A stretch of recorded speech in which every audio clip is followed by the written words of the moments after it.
Every graduate here today has the training and the talent to succeed. But do you have the guts to fail? Here's my second point about failure. If you don't fail, you're not even trying. I'll say it again. If you don't fail, you're not even trying. My wife told me this great expression. To get something you never had, you have to do something you never did. Les Brown's a motivational speaker. He made an analogy about this. He says, imagine you're on your deathbed, and standing around your deathbed are the ghosts representing your unfulfilled potential. The ghost of the ideas you never acted on. The ghost of the talents you didn't use. And they're standing around your bed, angry, disappointed, and upset. They say, we came to you because you could have brought us to life, they say. And now we have to go to the grave together. So I ask you today, how many ghosts are going to be around your bed when your time? You've invested a lot in your education, and people have invested in you. And let me tell you, the world needs your talents, man, does it ever. I just got back from Africa like 2 days ago, so if I'm rambling on, it's because I'm jet lagged. I just got back from South Africa. It's a beautiful country, but there are places there with terrible poverty that need help. And Africa is just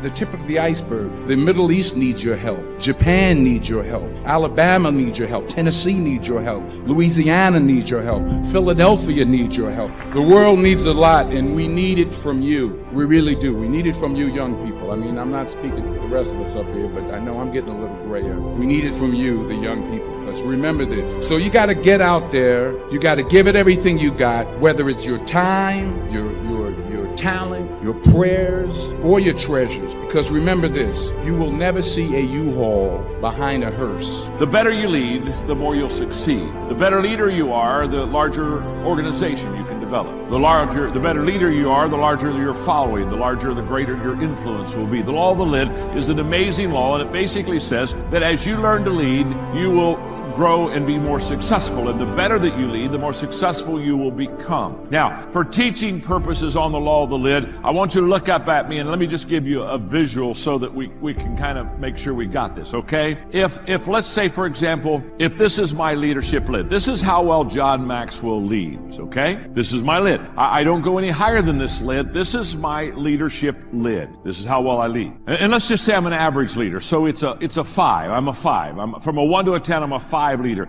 If that's the case, if this is my leadership lid, this is how well I lead, what the law of the lid teaches is that my business, your business, what you do with Vasalis right now, your business will come under your leadership lid, but it will never get any better or go any higher or grow any farther than what your ability to lead is. So your leadership lid literally determines the level of your success. So if I'm a 4 as a leader, what that means is that my business will be a 4. Or I mean, if I'm a 5 as a leader, my business will be a 4. Does that make sense? Now, even in a great organization like this, my leadership lid will determine the level of my success. Now, when I began to understand the leadership lid, and I began to teach the leadership lid, all of a sudden everything began to change. Because you see, it was in 1974 that I came to the conclusion, after studying successful people for 5 years, from 69 to 74. After really looking and watching successful people, I came to the conclusion that everything rises and falls on leadership. And when I say everything rises and falls on leadership, you say, John, what do you mean everything rises and falls on leadership? What I mean is everything rises and falls on leadership. Now, what part of that don't you get? I didn't say some things. I didn't say most things. I didn't say 99% of the things. I said everything rises and falls on leadership. In fact, I know it. I believed it in 1974. I started studying leadership. I started teaching leadership. I started leading a long time ago. But now in 2013, I'm more convinced than ever that everything rises and falls on leadership. And one of the reasons I am is because I've developed the largest leadership training company in the world. We're in 174 countries. We've trained 6 million leaders. In fact, we are now training 1 million leaders every 10 months. And we're 2 years away from training 1 million leaders every 6 months. And by 2020, we'll train 1 million new leaders every month around the world. So when the United Nations asked me to do the opening assembly to all the ambassadors, they said, come in and talk about leadership. The reason they asked me to do that is because we teach leadership, and in 2 years, we'll be in every country of the world teaching leadership. And I understand leadership. I know how to train leaders. I know how to teach leaders. I understand leadership. It's been my life. It's been my life for a long, long time. And in 74, I was convinced everything rises and falls on leadership. And can I tell you, 2013, I know, without any question, everything rises and falls on leadership. So how well I lead will determine how well I succeed. So this is huge. I've got to become a better leader. And the question people ask me all the time is, can I become a better leader? They'll ask me the question like, John, are leaders born? When they ask me, are leaders born, I always give them the same answer. Of course they are. Come on now, think of that question for a moment, huh? I've never met an unborn leader. Don't particularly want to either. Thank you very much.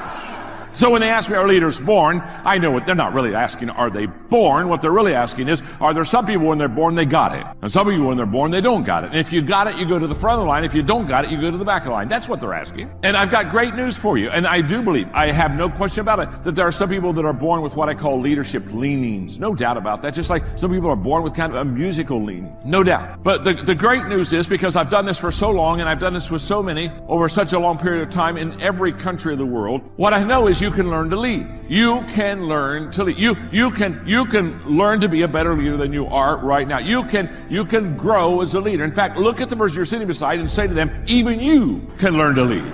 I think you definitely want to capitalize on your strengths, for sure. You know, if you and I were to get into a fight and I knew that you were a really good boxer,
and I was a really good grappler, well, then I would take you down to the ground and submit you there. Now, that's what I would do in a fight. Meanwhile, while I'm training, guess what I'm going to do? I'm going to become a better boxer. I'm also going to maintain my grappling skills, but I'm going to focus on the areas that I'm weak to make sure that they don't get exposed in the event that that situation arises. So I think definitely capitalize on your strengths and work on your weaknesses. They're not mutually exclusive. You can do both. I will say that one of my goals in life is not to get into a physical altercation with you, though. Unless we're training, I would take part in that for sure. Come on down to San Diego. Right on.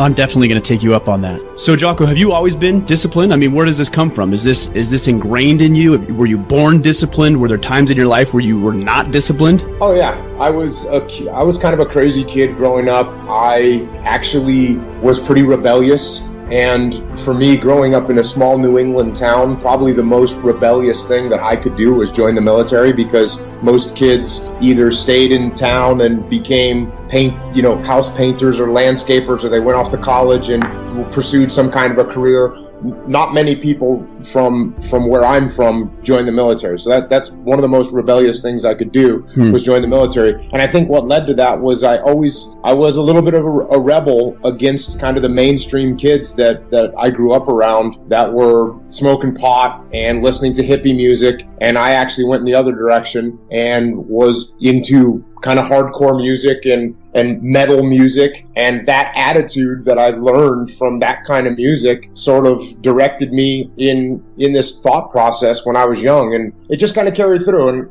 I'd say that phase of my life, it was pretty hardcore for when I was a kid, but it's still, I still think about that. I still listen to the same music. I still believe in trying to do the right thing and try and make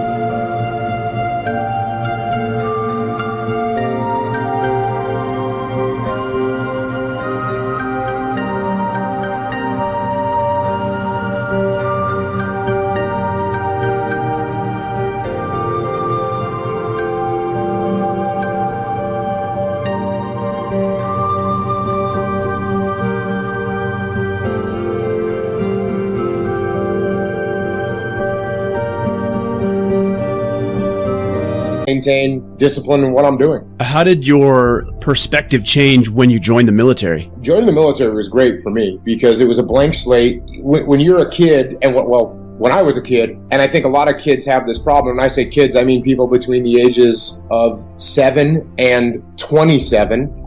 I think that it's hard sometimes to connect the present with the future. And I know I didn't realize where what I was doing at this moment in time as a 14-year-old or 15-year-old kid absolutely would affect where I would end up in the future. And what was great was when I joined the military, all of a sudden they paint this very clear path for you. And for me, the path that I was trying to get on was trying to be a SEAL. And when I got into boot camp, they said, okay, if you do these things, you will be on the path to be a SEAL. If you don't do these things, you will be off the path. So it was very simple for me. Okay, I need to do these exercises. I need to run this amount of time. I need to swim this amount of time. I need to fold my uniforms the way they're telling me to fold them. I need to study the material that they're telling me to study if I want to stay on the path to becoming a SEAL. So once I found that path, I could focus my energy on it, and that's what I did.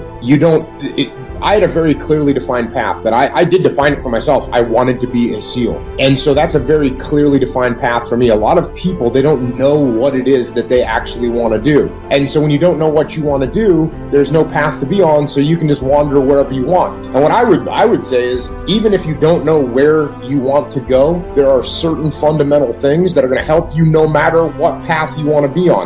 Being physically fit, being mentally strong, learning as much as you can about as much different topics and variable things in the world that you can. Doing all those things will make you a better person, make you more prepared for whatever endeavor it is you're going to end up trying to pursue.